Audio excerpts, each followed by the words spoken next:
Now we're going to have a free form discussion. Feel free, if you guys have questions, jump in. Oh, all right, we've got a question. Roger. How long you've been in the cryptocurrency ecosystem, and what sort of people are real excited about Bitcoin Cash and who you are in your background?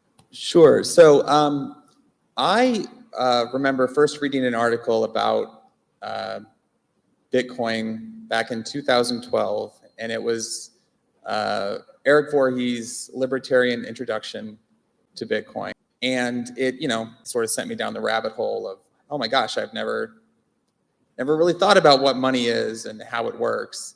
And then when you go down that journey, you realize pretty quickly just how broken the existing monetary system really is.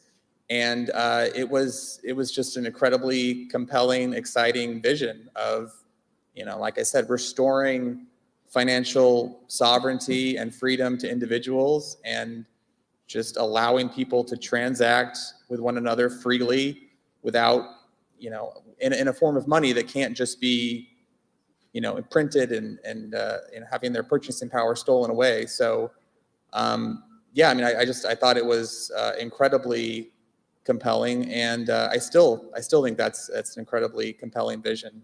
So yeah, I actually got into Bitcoin in 2009. I was so early that I don't even think that there was a binary at the time. I had to compile it from source. And I actually managed to mine a block with my home computer. And at the time, I didn't know how special that was going to be. So let me disappoint you real quickly. So that the reward back then was 50 Bitcoin, which, of course, if I had held it today, I'd be a multimillionaire. But I ended up spending, at the time, this was before Mt. Gox, so I couldn't even, it was priceless. I couldn't even spend them at the time. And I remember the first price on Mt. Gox that at least I was aware of was 5 cents per Bitcoin. And that was too low. I decided to hold on to them. And I eventually sold all 50 for $300. And I thought that was a pretty good deal for something that just ran on my computer while I was at work. Thank you, sir. Yeah. A little contribution to everybody. So I was in the space from kind of 2009 and 2011. And again, yeah, Eric Voorhees was and Charlie Shrem were the first two guys I really saw on TV talking about Bitcoin. And so I was in the space from 2009, 2011, and I like talking to OGs because my memory of that time is a little different than I think most people's. And I got back into the space in 2017. I was doing some work on some of my own ideas, and I was working with the Open Bazaar guys. And their lead developer, Chris Pacia, was actively involved with Bitcoin Cash at the time of the fork. So he's the one that really got me back into Bitcoin. And then Roger hired Gabriel Cardona in 2018, and Gabriel hired me. And that is, I was working at Bitcoin.com for 2 years. And that was an amazing, magical time for me. I was getting paid in Bitcoin Cash. That was absolutely magical. And so ever since then, when I left Bitcoin.com, I went on to start Fullstack.cash. And I'm still just active in the space. And I love it. I don't think I'm ever going to leave this space.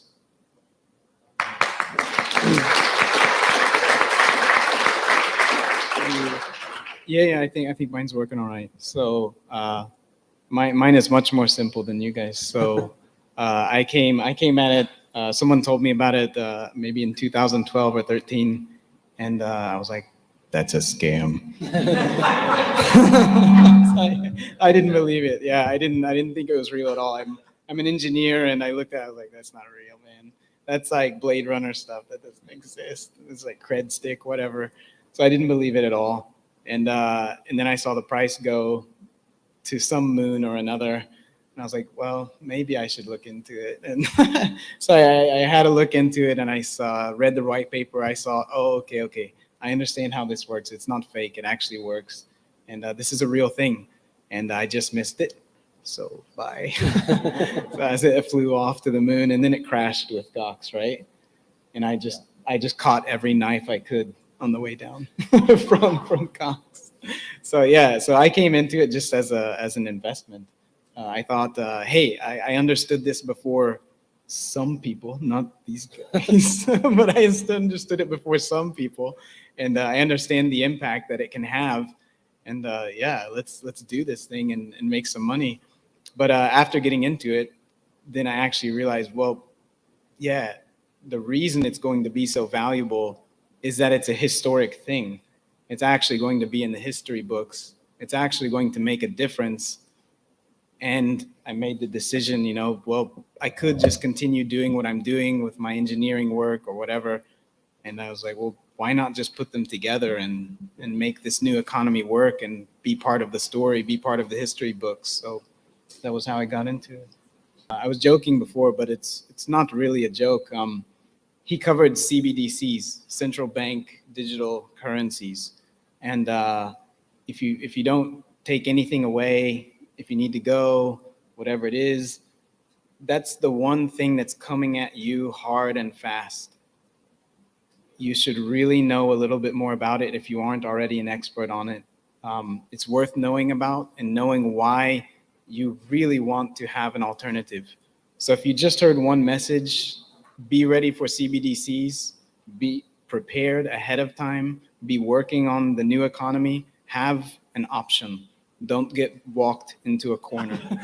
To me, when we look at this, reserve currencies out there, I would basically give the US dollar, an enormous amount of power. I know there's a lot of countries out there trying desperately to move the world away from the US dollar as a reserve currency. But right now, I view the United States as the greatest enemy to what you guys are trying to accomplish because they have the most to lose. And with, I think, 65, 70% of the world's reserve currencies, they have a staggering power which has allowed them to print trillions and trillions of dollars, which most of us believe is a real problem. And now Americans are beginning to feel it a little bit with a tad of inflation. But the truth is that if that reserve currency is lost, the United States is going to be a very scary place because you will have a depression like no one's ever seen before. Yes. So I look at the United States as literally, and I've been saying this to Roger for years, as the true enemy, okay, of what you're trying to do, and they have the great power. So my question is, knowing the United States, the more and more successful that you become in moving people toward Bitcoin Cash or any other successful cryptocurrency, the United States is going to use its power to crush you. It's a scary thing for anybody that's visible like Roger in the space. And they have so many ways, to do it.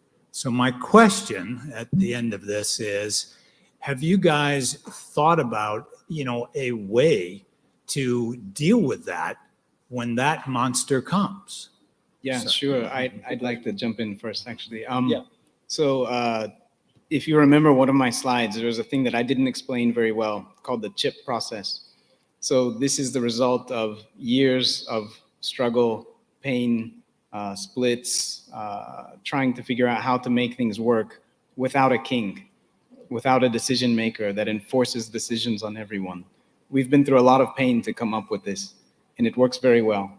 So this is part of the answer, is that we understand and we keep at the center, we don't let it go, that we actually have to be decentralized. We can't have a center. We can't have someone that's captured or influenced or becomes an asset and suddenly the game is over, right? So it has to be this amalgamation of people, we have our marketing brain, engineering, all kinds of parts of it. It has to be everyone working together. And maybe you and I are a good example of that. The incentives set it up such that you have an idea, I have an idea, we're probably both working in the same direction.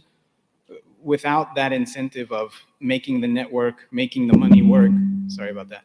Without the incentive, we wouldn't be aligned like that. But when we are, we're able to do things without having to have a foundation in the center that holds the center. We're able to work without that. And that's a very rare thing. It's not a complete answer because when you bring the power of governments to bear, it's something very difficult to to resist. But Satoshi knew from the beginning, if you read some of the things he wrote, that there's no guarantees. There's no guarantee that anything will work. But as I said, General Protocols, our company, has looked at everything that's out there. There's nothing that has a better chance of making it happen than Bitcoin Cash. So we're just working to make it happen. I believe the question is, what am I doing to prevent the government from crushing me?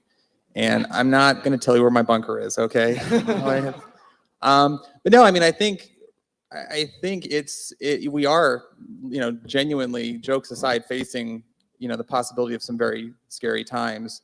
I mean, I think the hope was that, and the hope is that through education, through enough people kind of waking up to how broken the existing system is and how, the potential and how just better, the promise of peer-to-peer electronic cash is, that there'll be enough people invested with an interest in saying, no, we're not going to let you, shut this down, because this is important to us, and this is, something we're willing to fight for. So, but I don't know that there's, I mean, I wish there were a good answer that guaranteed success, but I do think that's a real concern, is that when, I think we saw in 2008, it looked like sort of the house of cards of the monetary system was really starting to get shaky. And a lot of us thought, man, how are they going to be able to prop this up and kick that can? And they did for years. And I think in the last few years,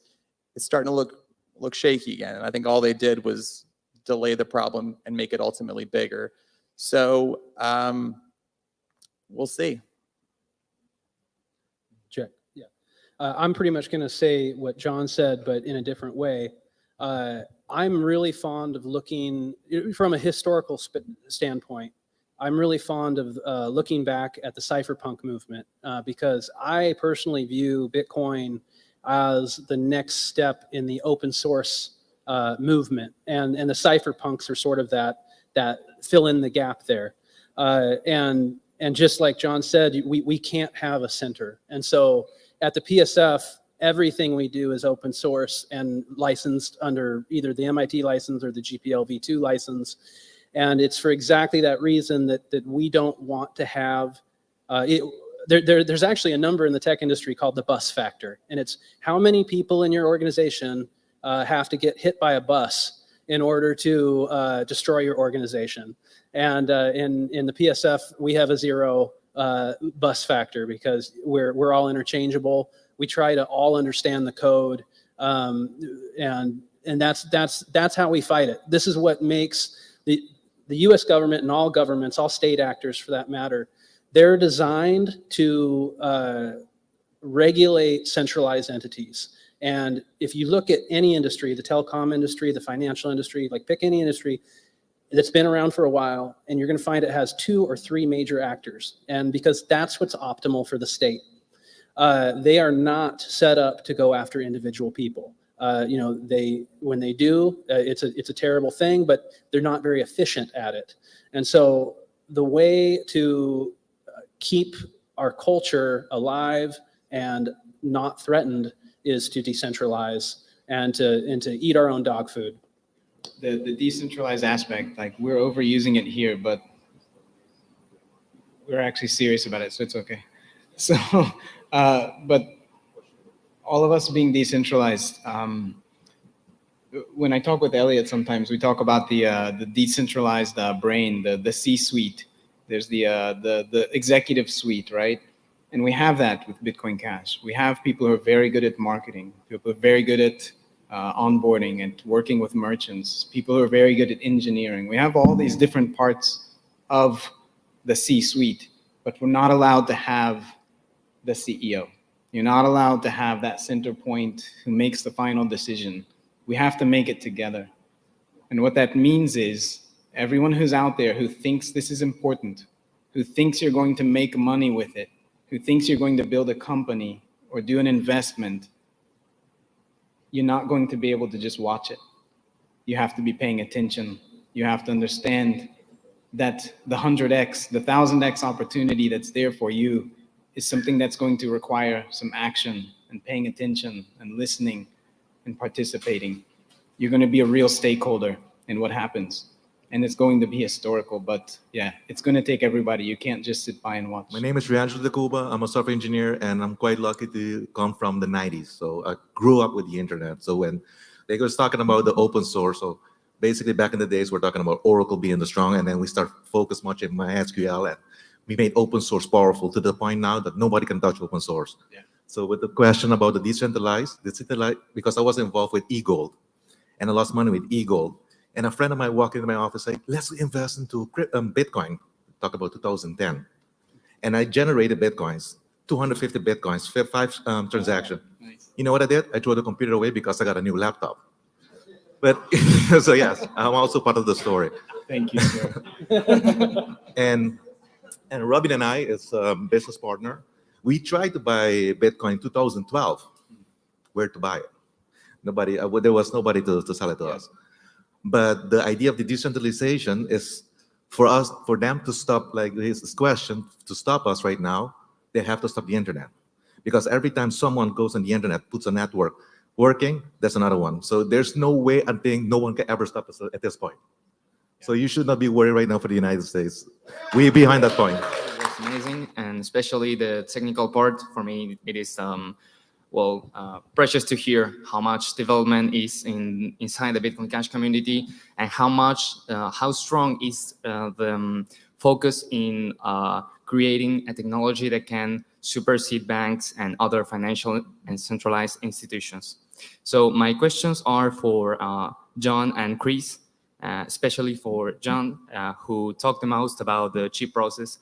And I wanted to ask him whether the chip process allows for regular people or users to propose changes, and whether those changes are only limited to consensus changes or protocol changes, or something more like at the user level, for example. This one is about the chip process. This is how we make hard decisions in Bitcoin Cash. And what I mean by hard decisions is decisions you can't take back.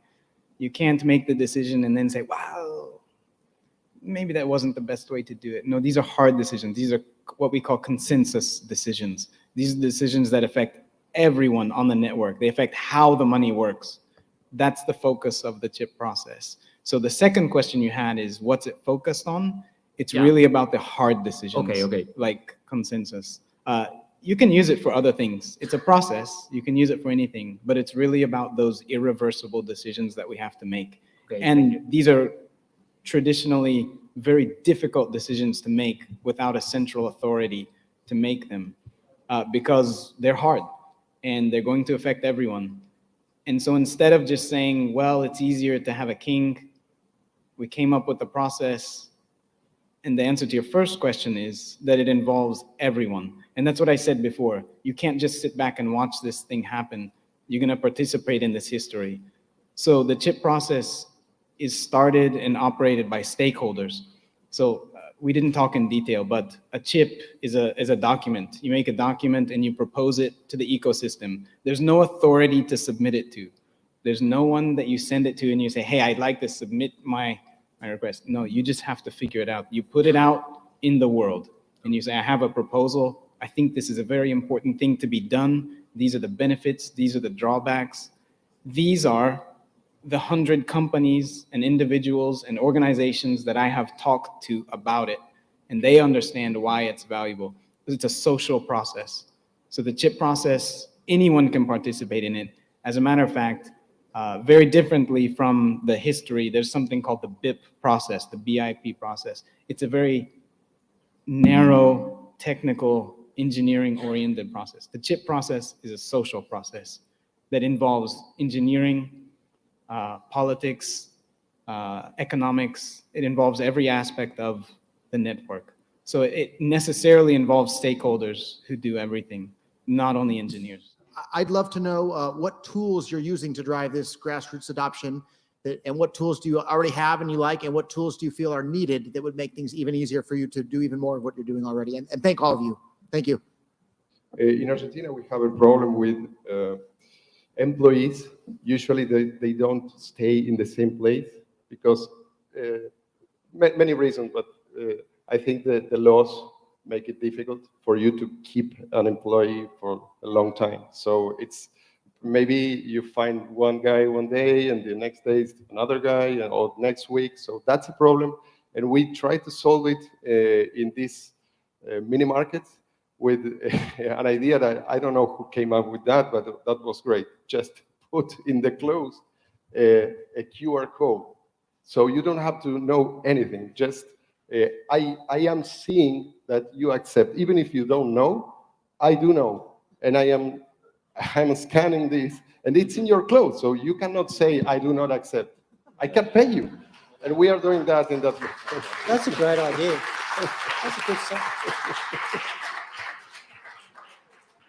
So this year I've been using the Bitcoin.com register app, the wallet, because I find it's fast and easy. It's less problems.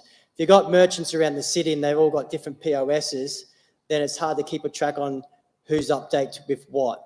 So I had young Silverblood develop me a application where I can see what merchants are doing. I'd be secret shopper.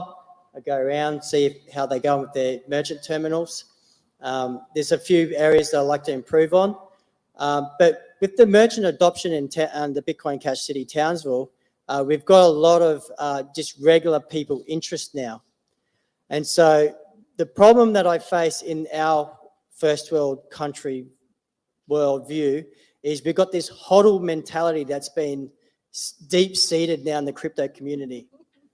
So I'm interested with the Zappit thing where they have this rebate token of 20% or 25%. I'm going to test that out where I come from to see if I can use that to leverage their application to have more Bitcoin Cash spending in my city. So I also use Instagram and YouTube. So I think Instagram and social media is a great way to promote your businesses that accept Bitcoin Cash. It is free advertisement for the merchant. And if you tag them in and you tag Bitcoin Cash, you're bringing the two together, and your social reach, not just for Bitcoin Cash, but for the merchant, is extended. We want to try and get Bitcoin Cash viral. And if we can make Bitcoin Cash viral and bring that merchant with the virality, it's a 360 win. How are you guys going to be collaborating, cooperating, showing other people how to do it? Because I'm sure you went through a lot of pain to find your own way. I've got that, John. Yeah, I'm already doing it. So, I know you lead by example. See, once the merchant gets the why Bitcoin Cash, they become a proponent of education for you. So once they learn what you know, they become their own. So pretty much you've got people teaching and doing their own little meetups and stuff like that without even you having to. Sometimes I just sit back and I just let them talk, and I'm just there just to oversee it. So we have a merchant called Inner Light Meditation Center. They allow us to have merchants come there, and they would sometimes teach, or if they don't know something, I'll answer the question. Those types of settings is where you can get into the deeper things, because learning about Bitcoin Cash, and I've been in it for a while, but there's lots of stuff I don't know. I don't know everything. I mean, there's NFTs and there's all this stuff going on. So it's about teaching each other, and then it creates a ripple effect. And then that's why I'm saying, like, curating in the early stages of merchant adoption is vital until the network effect is there, and then it sort of takes over. Yeah, I think that we should be impatient. What we're doing will be fruitful in the future, because we know there's the system as it is not sustainable. So at some point, it will not matter what we do. It will matter what we did, because we are building like a refuge. A lifeboat, right? Yeah, a lifeboat. So eventually, I think we will have, like it or not, bull markets are what gets the eyes of people. But perhaps the next big bull market will not be as happy as before because people will be running from fiat. I think so. And at that point, it will matter a lot what we are building today. Even if we don't have excellent results everywhere, we are doing what almost nobody else I've is got a doing. question about Argentina. So I've hired developers in Venezuela, and part of my relationship with them is learning about Venezuelan culture that is very foreign to Americans. So a couple examples. In Venezuela, merchants love US dollars, but they won't accept them if they're dirty or torn. So dollars down there are not fungible like they are up here. That's just a very hard thing for Americans to wrap their head around. And another example is like if you pay in dollars, you don't get change back. And that's also a very like hard concept for Americans to wrap their head around. But once you understand it, you understand that that's like a big value for crypto because that problem goes away. Exactly. So as an American who wants to support Bitcoin Cash in Argentina, are there other cultural strange things like that that we should be aware of? You want to hear about a strange thing? In Argentina, not many people will accept dollars directly, but you have what we call cuevas. It's a place where you can informally exchange dollar for pesos almost every block. You just ask anywhere and people will point to the next cueva. And it's always in the same block. So it's, yeah, the currency is the dollar. But I don't want to explain the complexities of it, but people use these black market cuevas because the exchange rate is favorable to you if you have the dollars. So if you have dollars, Argentina is cheap, but not if you exchange at the official rate. So yeah, that's a thing that I don't know if anywhere else it's that way. And perhaps in Venezuela, it's similar. But now I think Venezuela is getting better.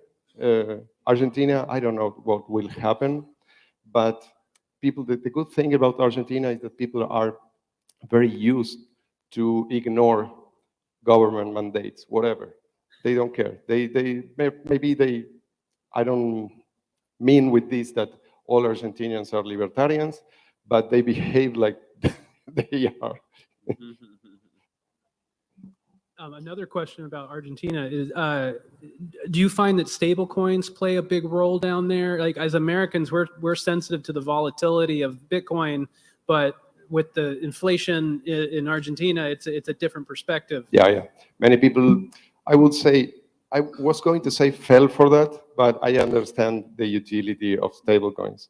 I'm always explaining to people, look at the dangers. But people use them.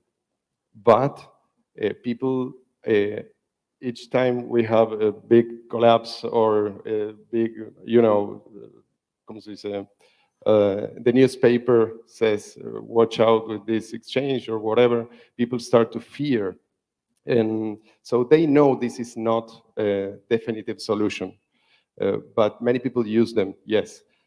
They use them to get money from outside to Argentina, not necessarily to pay in stores. It's to exchange in cuevas. The cuevas almost all accept crypto. And they don't care which crypto. Your perspective as persons marketing to merchants to try to adopt using Bitcoin Cash, what happens in relation to their taxation, for example? Because, when I set a wallet up to buy Bitcoin Cash, it's anonymous. Nobody knows who I am. You just set this wallet up. You could be anybody. How does it work when these businesses have to account to their tax authorities? How do you do it with cash? To pay in cash, how do you do it? Of course. If you receive a payment in cash, this is exactly the same. Right. But it's depending on basically the honesty of the business, because when persons... Exactly as with regular fiat cash. Right. That's the answer. I'm not an accountant, not a lawyer, but we have a huge cash economy. So people are used to this, and it can't be, Argentina can't work without cash.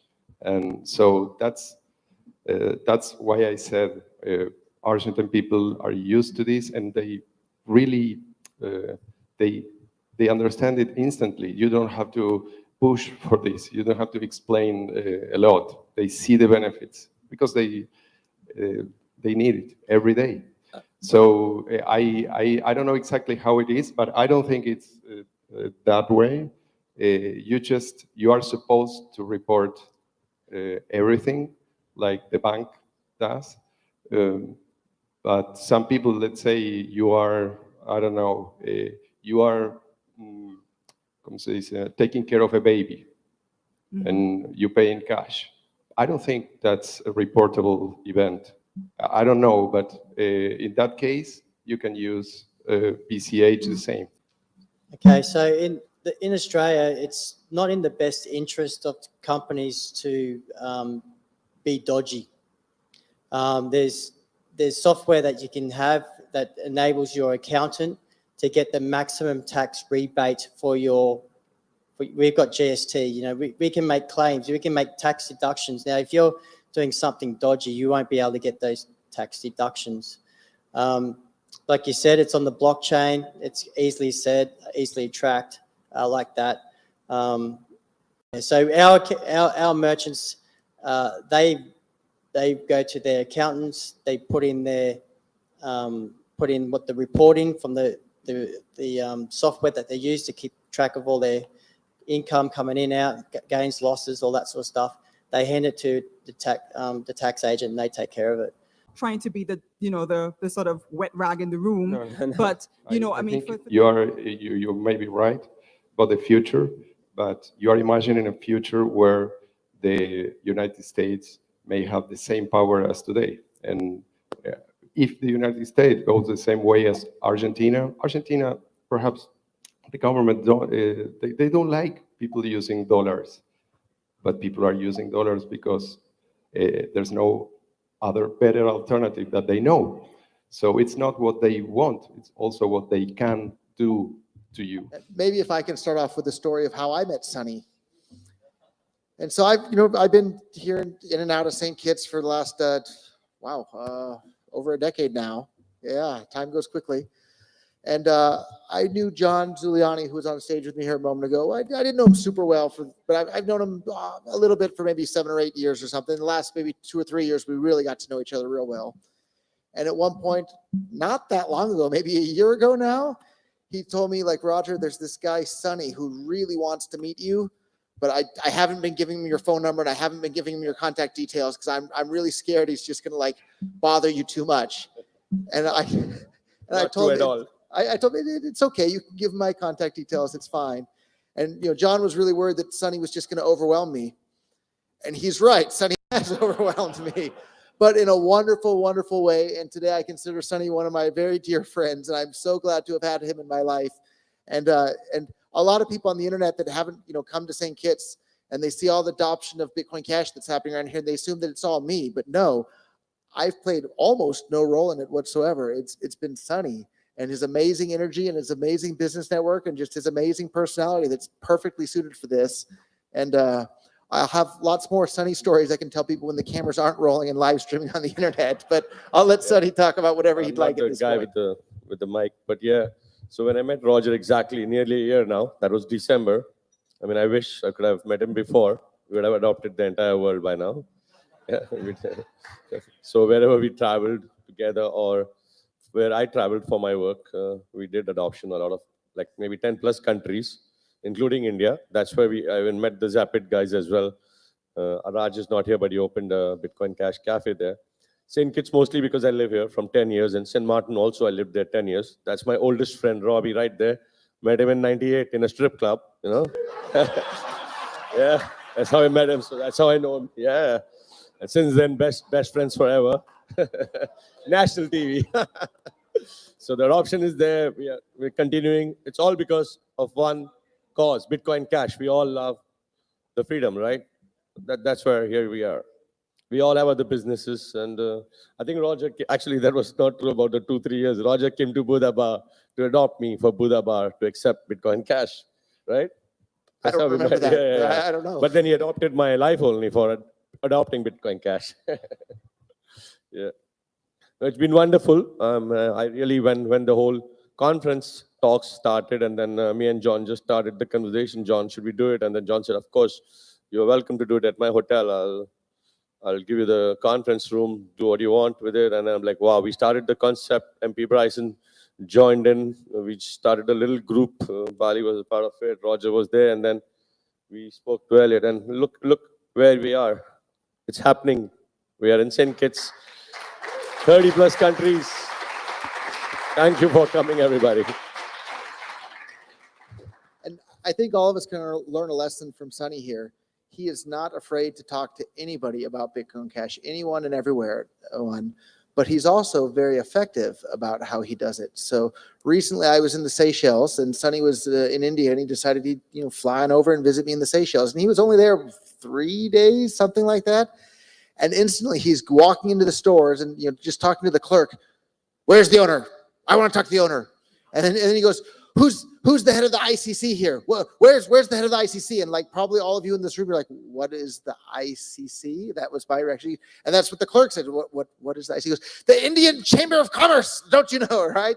And sure enough, he plugged into all the business leaders in the Seychelles, and he was only there for 3 days, and he got quite a few businesses accepting Bitcoin Cash, and it's got them set up with the cash register app. And it was just really, really amazing to see the effectiveness and the energy combined together to do that sort of thing. So it's great to have energy, but you have to focus that energy on the effective targets to really get things done. And so like Robbie in St. Martin is another example of that. He has quite a number of business locations in St. Martin, all accepting Bitcoin Cash. He is rolling out Bitcoin Cash ATM machines there. I've been slowly trying to work with him to get everything configured, but it's happening. And if you connect to the right business people around the world, it starts to happen. And actually, one of my other very, very dear friends here, Paul and Terry Bilzerian, are sitting at the table here. I think they were probably the first ones in St. Kitts to ever take cryptocurrency for anything, way back in 2012 maybe or something. And it's been a long time. And even now you can rent whatever apartment you want from them and pay in Bitcoin Cash, of course, with them there. And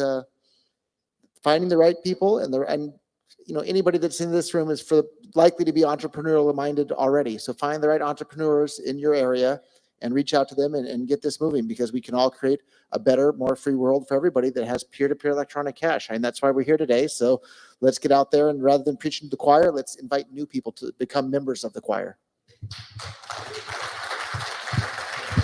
You know who's the next BCH merchant adoption? Right there, she was asking all the questions. She's our newest lot I'm going to adopt tomorrow. Shauna Lake, I'm talking about you. Hopefully you're convinced with all the questions you ask. You have all the answers. So. And forgive me if I'm intruding a little bit into your business life, Miss Shauna Lake. I believe you're the wife of Justin Dickey, and you two run International Corporate Solutions Limited, I believe, which is the registrant firm that I've been using here in St. Kitts for a long time for all of my corporate registrations. And for a decade plus, every single year when it was time to renew my registration with them, I asked them, can I pay you with cryptocurrency? Can I pay you with Bitcoin? And more recently, can I pay you with Bitcoin Cash? And I'm sad to say that the answer until recently was always no. But the reason that changes because they didn't know me. I'm just, one more of their customers from them. And what is this weird crypto thing? But I think John and Sonny, they both know here on the island. And when they heard that John was accepting cryptocurrency at his hotel, and Sonny's rebranding every single business he has into Bitcoin Cash, Bitcoin.com stuff. They now, I believe, accept Bitcoin Cash at Corporate Solutions Limited. So if you want to set up a St. Kitts corporation, there's your incorporation company that'll do it for you, and you can pay them in Bitcoin Cash. And it's really an interesting example, though, of how if you connect to the right business entrepreneurs, that's what really moves the needle. And so that's a real important aspect to do. Shauna bought her tickets with Bitcoin Cash. So there's a great example of conversion. They went from not even accepting it for payments to now using it for payments. So thank you so much for that, Shauna. And she even specified her husband gave it to her. So both of them know how to use the wallet. I'm making it all public. Well, any questions, anyone or anything? Actually, when we met in Dubai once, somebody gave me some little Dogecoin, like $100, but that was not even crypto introduction. When Roger came, Roger explained exactly how Bitcoin Cash works. And then we started it in all the stores, and actually now we use it. We literally do payrolls. Staff asks for it in Bitcoin Cash. You can see the ATMs are right there. Most of my staff is also right there. They want to listen. They are all with cameras, and it works well. how fast and efficient it works, I don't have to talk about it. I mean, everybody here knows about Bitcoin Cash. So if you go in India right now, what they have done is I don't know how they're gonna, I wanted to ask them, how is the Indian government gonna react to it? Because 100 million merchants accepting it, but they have no regulation. They will not be able to handle it because there's nothing, it's absolutely gonna be, Bitcoin Cash is gonna be all over. Because now actually you just have to tell the merchant, they don't even have to say they accept it or not. Just put a sticker because they can just take the QR code and it's going to pay them. 100 million stickers we need. And actually, I want to talk about that. So I learned this from Sonny, and I've been pushing cryptocurrency adoption for a while. But the thing that I've seen Sonny do, he always has Bitcoin Cash stickers with him, and he goes and wherever he goes in the world, he finds a local print shop, and he talks to them and convinces them to take Bitcoin Cash for payment to print Bitcoin Cash stickers or shirts or bags or all these things. And then when he goes to help onboard the merchant, he doesn't give them the stickers and say, here, you do it. He does it for them. He goes, let me put it here. I'll put it on the window. I'll put it on the cash register. He puts as many up until they say, Sonny, please, no more stickers all over my store. Well, I mean, they can really, when Sean asked, or somebody asked, what do we do with it? You can use it everywhere. Now, the best two travel sites, the biggest ones, Traveler and Excel Trip, they accept it. Basically, you can book hotels. Who doesn't travel nowadays? Everybody has to buy some air tickets for themselves or family, friends. Who doesn't book hotels? You can refill any phone, like recharge it with crypto, any crypto, not even Bitcoin Cash. So you can do everything with it. With Purse.io, you get discounts. So what do you do with it? You can just spend it again and spend it, receive it. What's the best way to get it? Start accepting it at your business. That's the best way to get it. You don't have to go to exchange, spend money, give them percentage to buy. Just put a sticker, Bitcoin Cash accepted here. It takes you 1 minute to download the wallet, the next minute to download the cash register. And now, by tomorrow, maybe hopefully in 48 hours, we'll have the print function, the end of the day closing. Everything is going to be there. So Roger did it. Thank you, Roger. Thank you, Sonny. A lot of people on the internet try and give me credit for what's happening here in St. Kitts. It's 0.5% me and 97% Sonny, and then a little bit here for John and some others here. But Sonny is the real energy driving force here in St. Kitts. So thank you, Sonny. We had a question, when are we going back to St. Maarten? Baliji asked it. We are ready. We're ready. We'll go back, push St. Maarten. Robbie and everybody's keeping to ask, when are we starting to push St. Maarten again? We are there. Let's do it. For us, it's more adoption. Kind of curious, from the time you guys started onboarding merchants to now, how has the cost changed? In terms of hardware costs, time spent, things like that. How's that changed over time as it scaled? We have always looked at BCH as a utility. So if it's $500 or $100, technically it doesn't bother me. I think his question is how much per merchant does it cost us to onboard a new merchant? Yeah, so if you buy them a phone or a tablet or something to accept it, or any hardware costs you might have, or so the phones, the cheap ones, we bought it for $50. Not all paid the in merchants. BCH. Yeah, in BCH, yeah, and and the tablets is like $75. But not all merchants need it because a few of them already have some kind of POS or Android or iPad. The Bitcoin Cash Register app. See, technically the Bitcoin.com wallet that's what we use. Being the owners, most of the owners are never present in the business. And their business always, nowadays, everybody has a POS. So when even Shauna was asking before, how do you account for it? How do you pay tax for it? The tax officer is not coming to check my wallet. He's coming to audit my point of sale system. So at Buddha Bar, for example, I'm selling $1,000.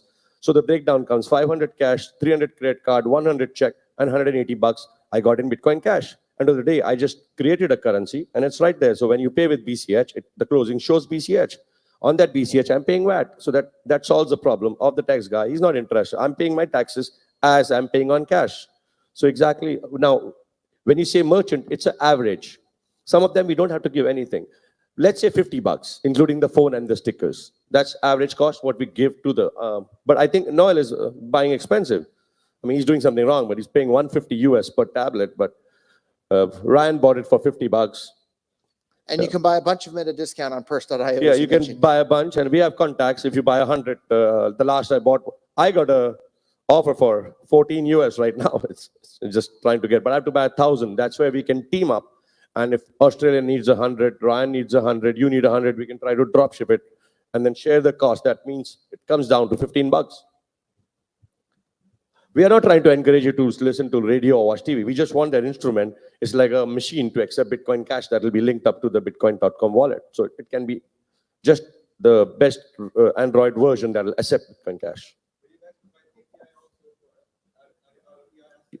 You mean online, right? Yeah, there is many of them. That's the company at the back here. They have a booth called Go Crypto.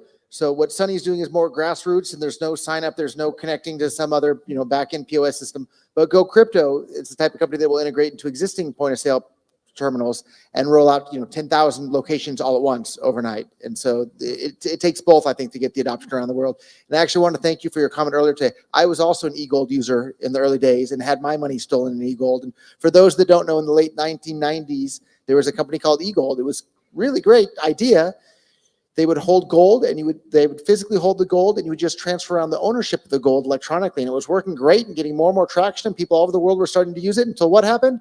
A few people were doing something that the U.S. government didn't like with their eGold accounts. The U.S. government literally came in and stole all the gold from all of the users, even the ones that were using it for legitimate reasons. And it really made me appreciate the importance of having bearer instruments where you hold the asset yourself and you're not trusting a custodian to hold it for you, whether it's gold or digital currency. You need to hold that yourself or you're at risk of having it seized, as we both found out the hard way in the late 90s. I think Robbie is the first Go Crypto client in St. Maarten, right, Robbie?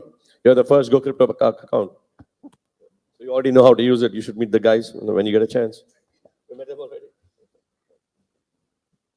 And if you catch me when the cameras aren't rolling, I'll tell you some more extra fun, sunny stories that off the record.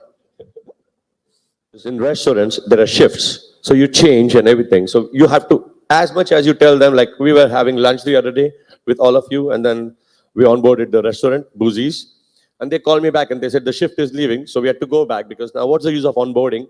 And after you leave, they just put the phone on the side or nobody knows what to do if you go for asking for it. So you have to go back again, explain to the night manager. At the end, the funds are going somewhere else. Which wallet, shared wallet, it's basics. You have to give time. The initial 20 minutes need to be there. It doesn't have to be the instrument, but they need time. The owners nowadays don't care, really. They're like managers. They are closing the sales. They are accountable. The money is missing. They're like, I'm going to cash their neck. Right. They then train the staff. Nowadays, no, the times are gone when only there was dedicated cashiers. Bartenders are cashing. Chefs are cashing. Cleaners are cashing. It's just they register their name. So everybody needs to know that it's just not a sticker. They really accept it, and that education has to be there. And we go also, like KFC here accepts it, Burger King accepts it. And I don't know what volume they get, but just to keep the charger alive, I make sure all my staff goes at least once a week, or I mean, turn by turn, to buy a burger, to buy a bucket of, until that adoption continues, until people know they take it. The fire has to be there. Otherwise, one day you'll go after 3 weeks, they don't know where the tablet is, it's not charged, and then the new staff is not aware. So keep going. I mean, if you onboard a merchant, don't finish it there. Keep going there. Everybody eats, right? So keep going. Keep the fire on.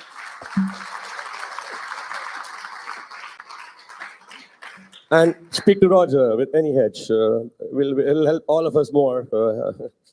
Yeah, I'm really eager to have a good wallet or any wallet. I was trying. Paytaka doesn't have iOS yet, but we'll. You have to have test flight, and like that's not mass adoption ready yet. But anyhow, hopefully they'll have that soon, and hopefully we'll get it in the Bitcoin.com wallet soon. And so I'll explain in like engineers can explain in techie stuff, and normal people won't understand. I'll explain exactly what General Protocols is building, and it's really exciting. So basically, you'll be able to receive $100 of Bitcoin Cash. You don't have to deposit it at FTX or some other exchange out there where it's at risk.